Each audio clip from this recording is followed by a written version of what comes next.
Hey, everybody. This is your daily dose of all things royal.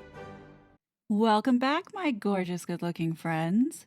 Over the last 2 weeks, we have been media waterboarded by Meghan and Harry, in which Meghan turned it up a notch last week.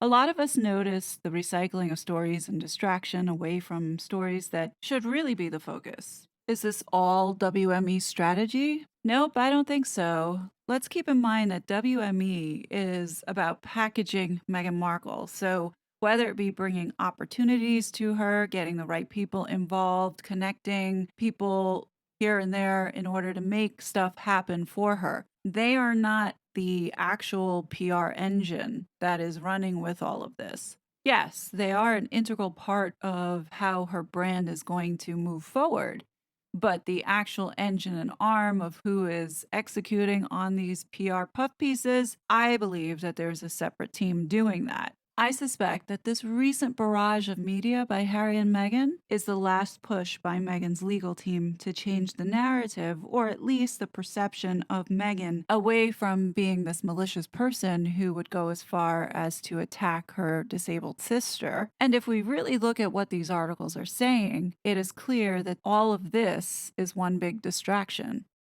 With all the recent bad press dominating the headlines and a decision still open on whether Samantha's court case will move forward or being dismissed, there is justification for Meghan to want to flood the media with all this other stuff. There's no way the judge at this moment did not see at least the Spotify news, the fake New York City car chase, and being called grifters. Even left wing media, mainstream, had reported these stories. If I was the judge assigned to this case, by default, anything that came up about this couple in the news, I would be extremely curious to read, especially if these magazines were staring in my face at the grocery store checkout.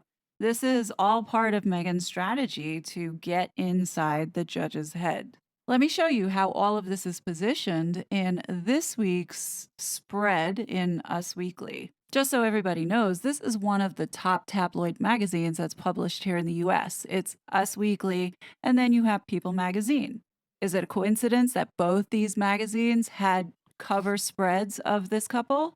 No, Meghan spent a lot of money to do this. Let's get into this article and rip it to shreds.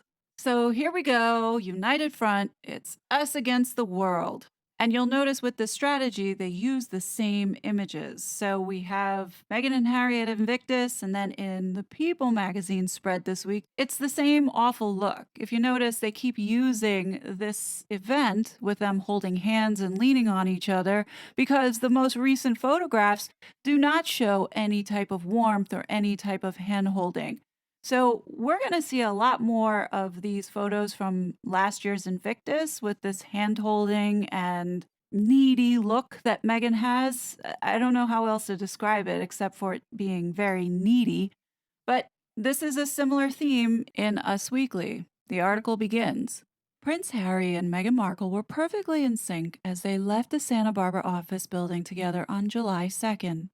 Harry wearing a blue baseball cap, sunglasses, and jeans, and Meghan dressed in a fedora, black shades, a white button down, and brown shorts, held hands as they smiled and laughed while making their way to a waiting car.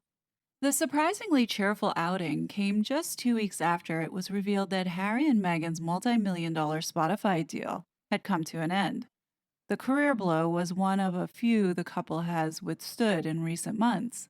It's been a challenging time, says one source, noting the pair's May car chase with paparazzi in New York City and a legal setback for Harry in his ongoing lawsuit against a British tabloid. Despite rumors, the stress is putting a strain on their relationship. Multiple insiders tell us the Sussex's 5-year marriage is weathering the storm. So essentially, it's Harry and Meghan against the world.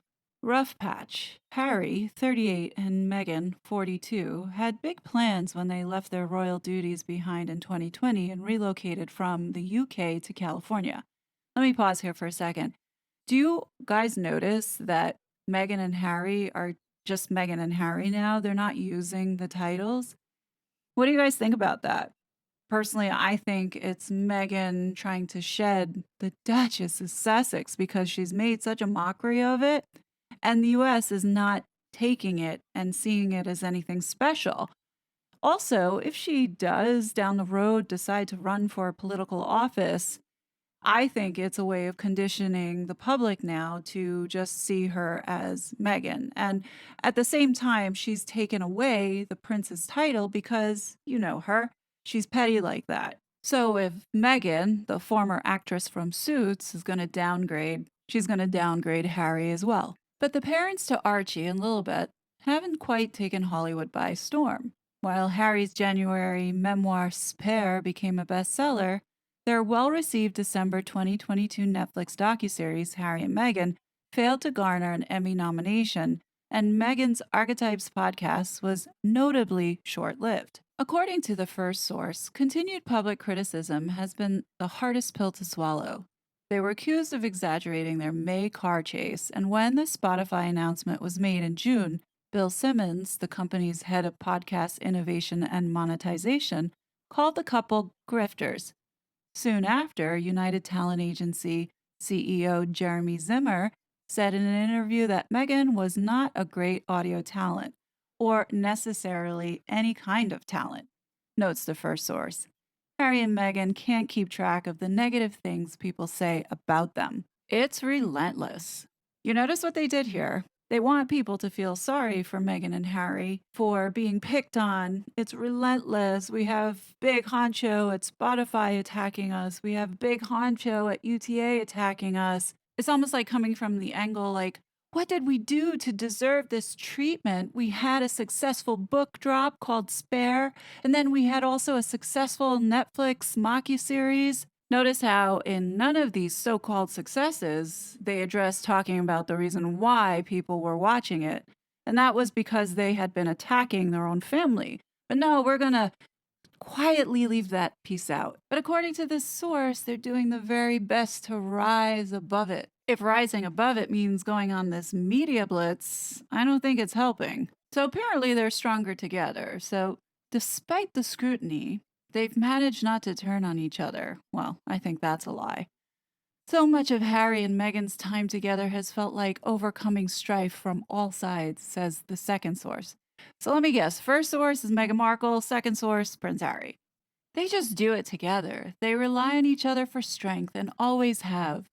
When there's tension at home, it's over little things. There's not too much work right now for either of them, so that does cause some issues of feeling isolated, shares the source, adding that Harry misses his friends in the UK. Back home, his summers were full of travel and wedding and exploring. Harry's made friends in California, but they're not like his London crew. Continues the source, noting that Harry and Meghan are together 24/7. Ugh, could you imagine 24/7 with this woman? Jeez. If you had to give me a choice between a bullet in my head or spending 24/7 with Meghan, I definitely would choose the bullet. While Meghan has a strong support system nearby, including her mom, Doria Ragland, and Abigail Spencer, her longtime pal and former Suits co-star, Harry remains estranged from his brother, Prince William, and father, King Charles III. They do not communicate often, says the second source. In Harry's current court battle in late July, a UK judge ruled he could sue a British tabloid for illegally gathering information on him. His claims of phone hacking were dismissed. Threatens to expose more dirty laundry from the palace. Adds the source, William and Charles want Harry to stop unveiling family secrets. So where were Doria and Abigail yesterday for Meghan's birthday? I mean, you would think Abigail would give up her own birthday to go celebrate Meghan's birthday because she's such a good friend, right? Mm-hmm. None of this is believable, and you notice they stayed far away from Meghan's family to even touch the topic about Samantha's court case. So as talks of Harry and Meghan's split gains traction, they've been keeping a low profile. Oh, really? This is what you call low profile? They go on hikes with the dogs, work out together, and hang out in the garden with the kids. Well, how come we haven't had any pap shoots with the kids in the garden? You can tell that this first source is coming from Meghan because these are things she wants people to believe that are not really happening. The couple enjoys regular date nights at members only spots like San Vicente bungalows. Well, we all know that this is a clapback to Victoria Harvey for saying that they got banned from this hotspot. So you know Meghan is embarrassed by that and she had to have the last word on it. Let me finish up this article. They're also busy plotting their next move. I would say scheming, more likely. Harry and Meghan are regrouping, says the second source. They want to figure out how they can best expand the entertainment side of things. What happened to the life of service? Meghan is thinking about reviving her lifestyle site, The Tig, which she shut down after getting engaged to Harry, and Harry will head to Africa soon for Netflix documentary. They're both set to travel to Germany for Harry's Invictus Games in September, and they're thinking about relocating again, this time to Malibu. I do believe that Meghan is going to Invictus to continue bumping up her brand, making her look like she's Mother Teresa, even though she didn't want to support her husband when he was going through with Spare and the court case. Of course, she has to go trample and take over the one thing that Harry has left, which is the Invictus Games. And in this last paragraph, I can actually hear Meghan's grating, irritating, harassing voice in my head closing this out. One thing they won't be doing is addressing divorce rumors. Harry and Meghan believe that feeding into that false narrative only gives it more attention, says the first source. Sure, their relationship has challenges, but they are 100% committed to making their marriage work. You keep on thinking that, Meghan. It's quite comical that they make Meghan and Harry's bumps in the road seem not so bad, but in actuality, these things are like legitimate craters in the street. Poor Meghan and Harry, they just can't catch a break. In May, they were accused of embellishing claims of their near catastrophic car chase following a gala in New York City. Well, yeah, they completely fabricated it. It was 100% a lie, and they're now trying to cover that up and make it seem like, oh, everybody got it wrong. I can't believe you would question us about it. No, you lied. Then we had Megan's Archetypes podcast, which was canceled just after 12 episodes, even though she had A-list celebrities like Serena Williams. God, Spotify, you just have it wrong. And of course, the docuseries, they performed well for Netflix, but nobody's talking about all the lies and manipulations and fabricated stories that were being told in it. They should have named that not even a docuseries, but more like fiction. And then, of course, Meghan has to clap back at her biggest critic, Bethany Frankel, by putting her here as if to try and shame her. But you know what? She was being brutally honest, and nobody's going to fault her for that. Because people have seen what this couple have done. So nobody is going to come down on her. So keep trying, Meghan.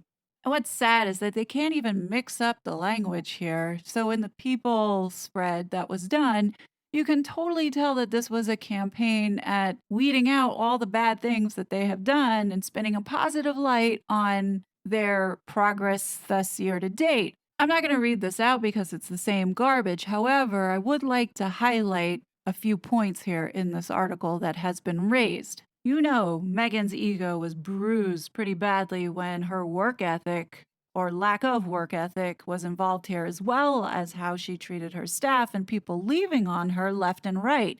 Obviously, the blame is not on her. It's just mere chalked up to being growing pains of a production company. So listen to this. It says here, leading a production company, the couple have experienced ongoing staff turnover. In a statement to the Wall Street Journal in June, a spokesperson said, new companies often make changes in their startup phase, both with people and strategy, and we are no exception. Meanwhile, a different Hollywood insider notes that Meghan has a keen marketing sensibility and has closely involved in the promotional plan for Harry and Meghan. She was fully engaged and had actionable ideas. Her podcasts, Archetypes, featuring interviews with famous women from Serena Williams to Paris Hilton, hit number one in both the US and the UK when it launched in August 2022, but ended after 12 episodes. What happened? One veteran podcasting executive says, and I'm assuming that's Meghan, now she's considering herself a veteran, Says Spotify is partly to blame, pointing out that the Obamas have since moved their podcasting operations to Audible. No one stuck it out at Spotify because the shows weren't done well, or they were overpaid and they couldn't bring in audiences. But critics called the execution contrived. What works in podcasting is authenticity and intimacy and revealing things either about yourself or about a topic that says something that listeners haven't really thought about. None of that happened, and Megan wasn't prepared to do that because she lives an incredibly guarded life. No, it's because she has no talent, nor does she have an original thought to her head.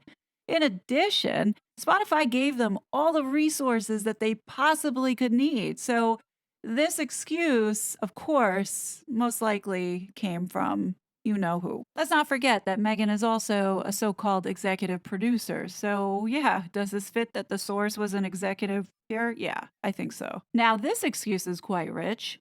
The protective web spun around the Sussexes did not help.